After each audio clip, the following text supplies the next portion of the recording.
this is going on, the GPA kickoff tour is going on right now. This has no real impact on the game. I just felt like mentioning it. Hello, my name is Shadow Gallade, and welcome back to the PWC. We've got another Dartrix game on our hands today. We have YashaIndigo and his Winnipeg Dragapults, someone who's already appeared on the channel to less than great results, and Froggerman and his Glencoe Gudras, a newcomer to the series, but also a massive cheater.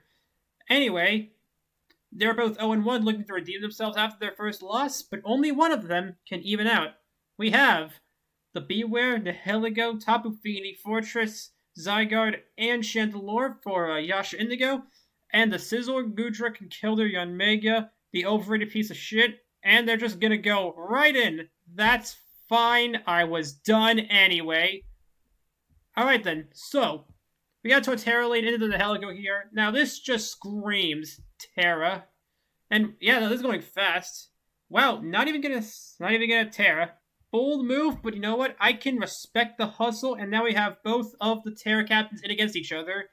Now what happens could be anything, however, it looks like Yasha's just gonna play it safe. Very respectable, as Ice Punch into the Conkeldurr and the Flame Orb. This is quick pace, I tell you. We're on bullet time today. I don't even have time to do any commentary, give some thoughts, any witty remarks, the banter, the shit-talking.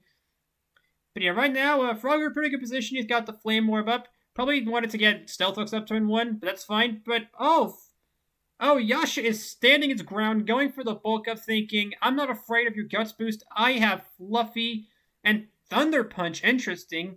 Frogger probably predicted a switch, which he was very fair in doing, and the Thunder Punch Para. Oh, you hate to see that. You hate to see it. Regardless, I think, yeah, honestly, Frogger had nothing to gain by staying in anymore. He could not hurt Beware, even if he had Drain Punch. Yanmega is probably the safest play to go into there, albeit risky. He switched up in the Nihiligo here as Air Slash comes in. A very back-and-forth game where they are slowly chipping each other down. The Nihiligo is not leftovers. Good to know. He could be Meteor Beam. That's probably Slash Suicide Lead, which I predicted them to be last time. And the Crit Psychic takes it out. Probably won't be too much of an issue, although the second layer of T-Spikes could have been essential.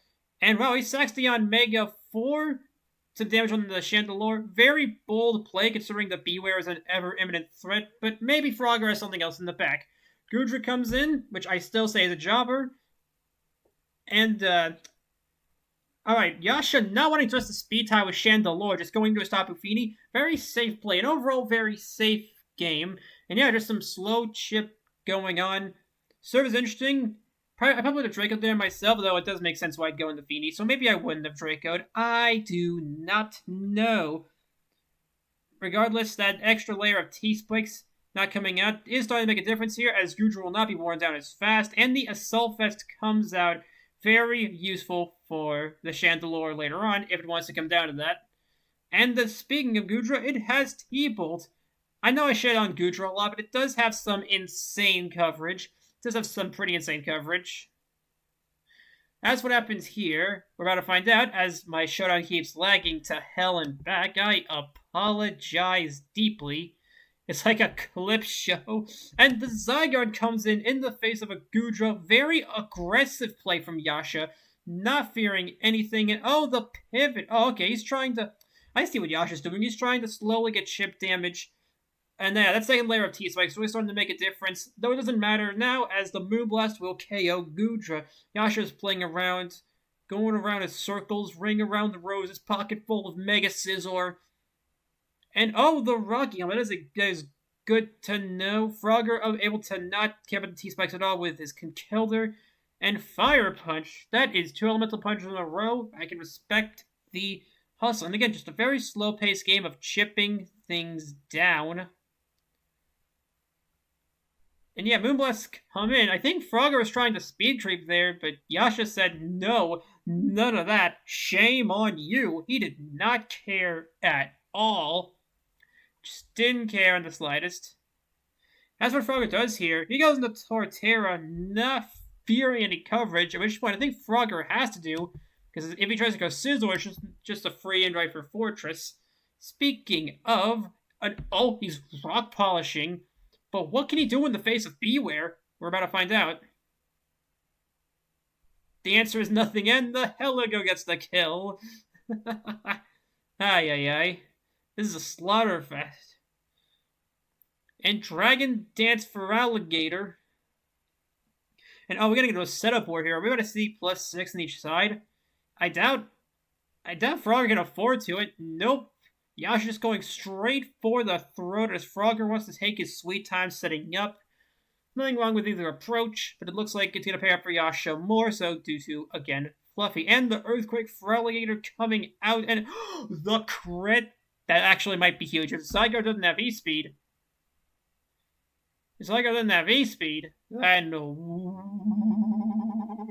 And now he's calling GG. That Life Orb is going to be too much. It's too late from the mounted comeback. Although Frogger does have a turn left to live, which is good for him. Zygarde comes in, likely packing the E-Speed.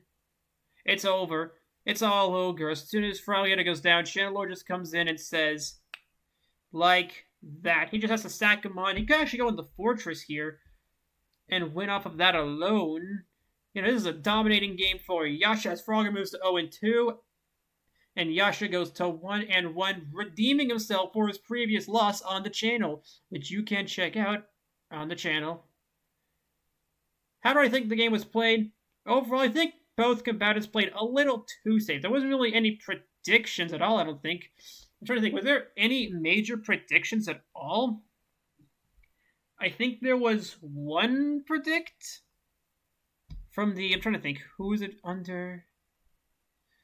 I can't remember, but I think there was only one predict the entire game. There were not a lot of bold predictions this game. It was overall a very safe game, which on the one hand is a very respectable thing, but overall it doesn't mean much. Yasha's going for Coil. He is trying the style on Frogger here. Bold move considering what setting up did last time, but hey. Well, you know what they say, the definition of insanity is trying the same thing twice and hoping for a different result. But to be fair, that was luck-based, so I don't blame him too much. Yeah, he's going for that second coil. He is going in. The disrespect on Yasha's end. Oh, so disrespectful indeed. Because he just goes for the 1,000 arrows. And the Scizor gets parried, rubbing salt in the wound. Very disrespectful of Yasha. I love it. And with that, I will see you all around. Bye-bye.